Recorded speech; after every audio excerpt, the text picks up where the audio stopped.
Blizzard got humiliated. I mean, what are we talking about here? Marvel Rivals destroying Overwatch? Or maybe Path of Exile 2 completely burying what's left of the cadaver that's called Diablo 4? Or World of Warcraft's player numbers dropping like off a cliff? I wonder. There's a phrase that I think you've all heard, never waste a crisis. Right now, GOG are doing that on a few levels. So in Hey, that's pretty much my channel.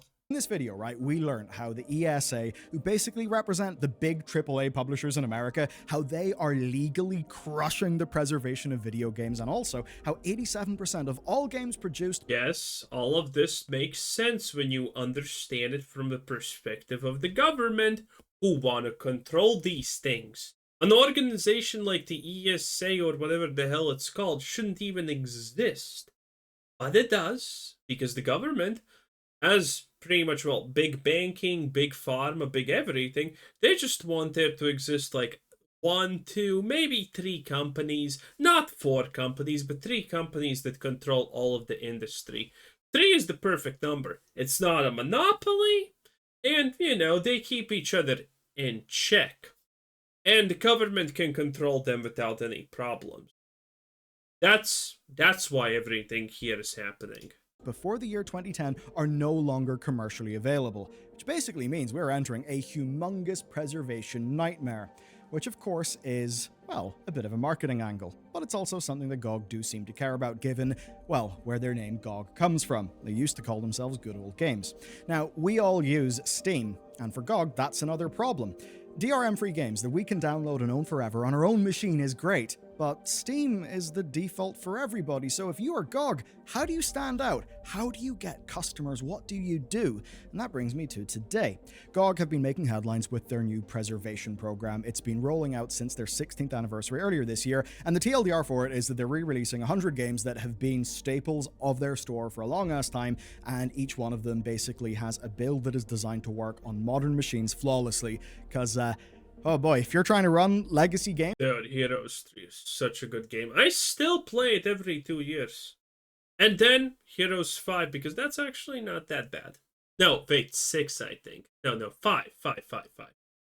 You're going to need to do a lot of work in some cases. Now, the work that they've done to each one is also listed on their article, so it basically shows that their value is not just harvesting up storefront deals so that you can pay for a game. Now, this is all they say to preserve the games as they were originally presented, but of course in a state where everybody can run them. And look, that will actually save many consumers hours and hours and hours, which is good. That all sounds fantastic, but it turns out that Blizzard Entertainment have got rather different plans. Two of the games in the preservation collection are Warcraft Orcs and Humans and Warcraft 2. And they're there because in 2019, Blizzard games were added to GOG for DRM free sale, and the original Diablo was the first one that was put up. Now, the pitch, right, was the players could basically Epic mana potions on the warrior. Where did we go wrong?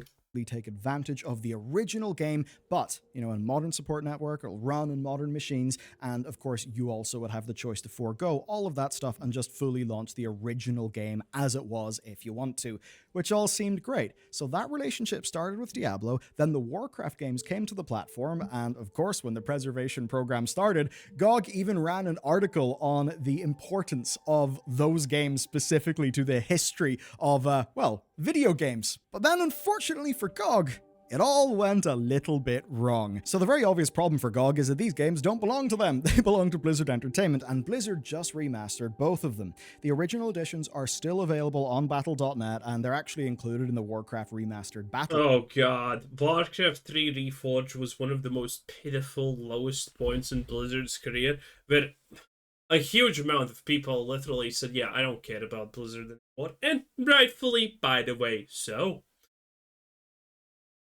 And, I mean, do you think they're gonna remaster Warcraft 2 and 1 properly? Hell no, brother. Hell no. pull chest, basically just in case the remaster isn't your thing. But of course, soon they're not going to be on GOG whatsoever, which is a little bit awkward because they just That's said, such a hello based everybody, game. here's our game preservation program. Warcraft 1 and Warcraft 2 rock, they'll be here forever.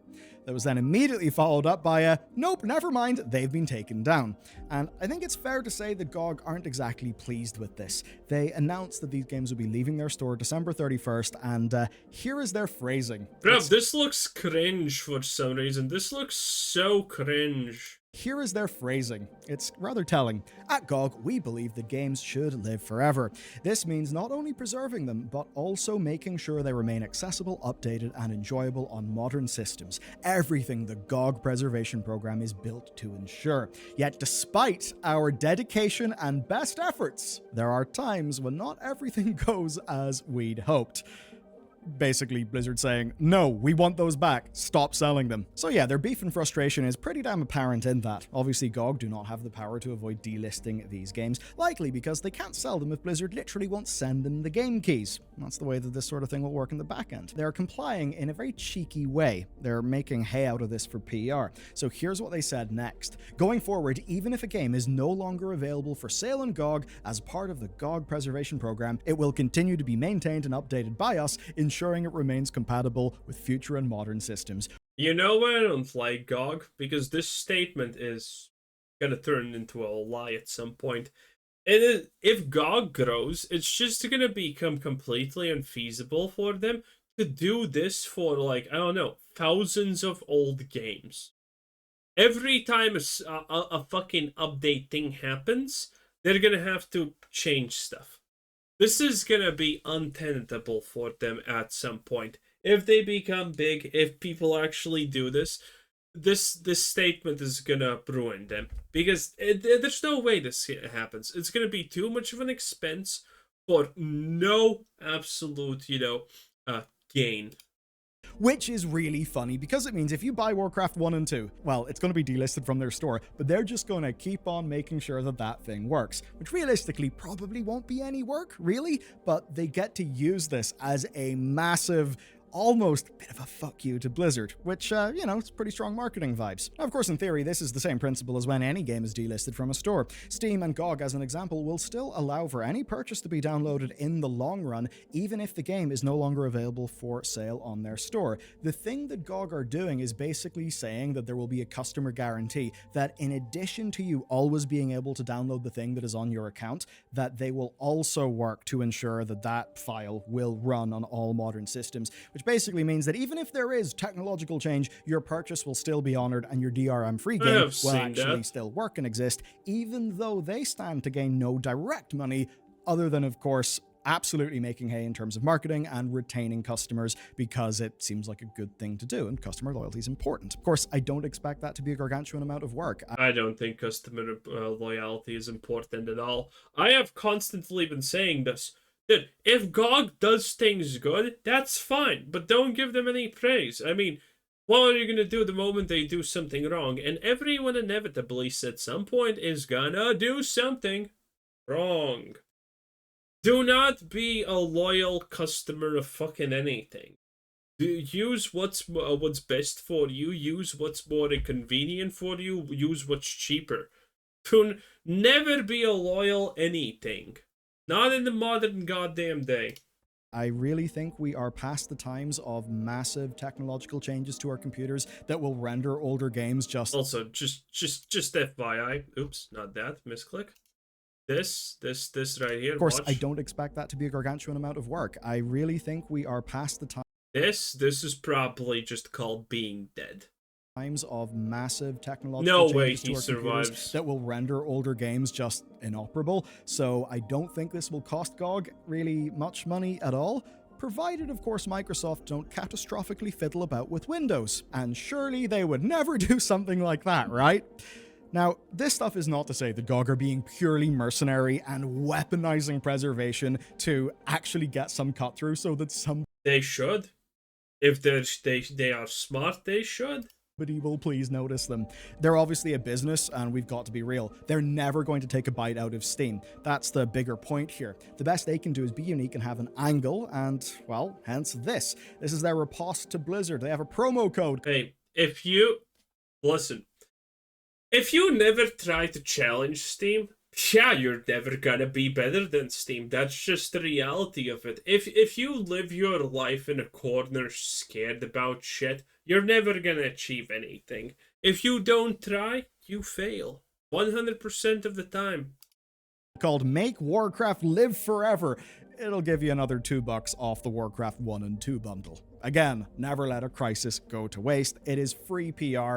I think this PR is going to be a lot more cost effective than the $2 that they will lose per purchase. And as for how well it's working, on the top sellers of their site, you do see Warcraft 1 and 2 at the very top. Diablo 1 is taking second place, and rather unsurprisingly, a 75% discount to Stalker, Chernobyl, not Pripyat. That one has got it ranked 3, and in at rank 4, you got Heroes of Might and Magic 3 Complete, which is completely obvious that it should be there because it is one of the most absurdly loved evergreen games. Yeah, again, Heroes 3 is amazing.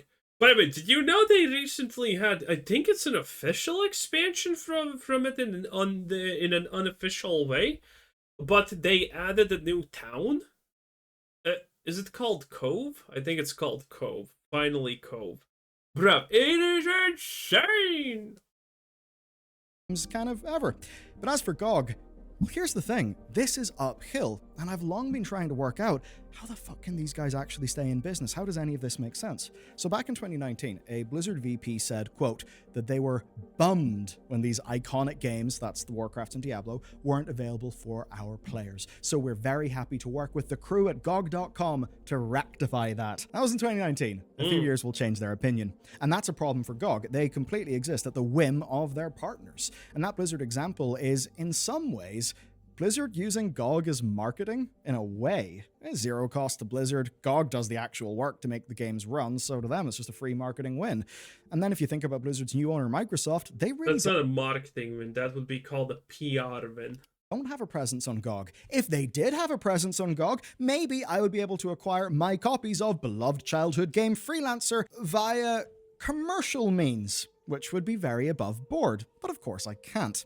And all of this means it's hard for GOG to be aggressive. They're at the whims of other companies, so here's their problem. Number one, other companies own games, some won't play ball. Number two, it's hard to get modern audiences to even give a shit. And then three, a big topic, Steam. Getting users to switch from their default is a nightmare, even if you tell that user that the copy of, say, Cyberpunk 2077, Frostpunk, or Baldur's Gate 2 that you will get on GOG is fully yours, DRM-free, forever. What does it mean, fully your DRM-free forever? If I log into my Steam and get this, the games that I have owned there for 10 years are still fucking mine. Now, I know, technically it's leasing and all of that shit, but you need to understand, typically people who don't convey in these conversations, they don't fucking care.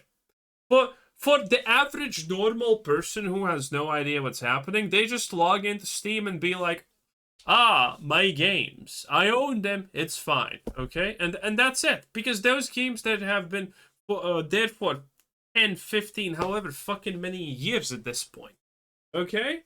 And they're still there. And no one has even the most smallest of feelings that tomorrow they're not gonna be there. If people actually en masse had the feeling that, wait a minute, my Steam games are not gonna be there any longer tomorrow, they would go with different things. Because that's literally a better product with more value, right? It's not going to be taken away from you. It's impossible for it to be taken away from you. People don't value that enough to pay the same price to get the better product on another store because everything is done in Steam. As Gabe said, piracy is a service problem. Well, it turns out when your service is amazing, it just means people will use you instead of others. And GOG tried to fix that with Galaxy 2.0, which is their optional launcher. The whole point is it's supposed to hook up to all the other game launchers so that in theory, your entire library of games can be there on GOG. That's very cute, but no one again cares. Even if you have a launcher like this, what difference does it make to the average person? Wait, what the fuck is this? Do I click on it?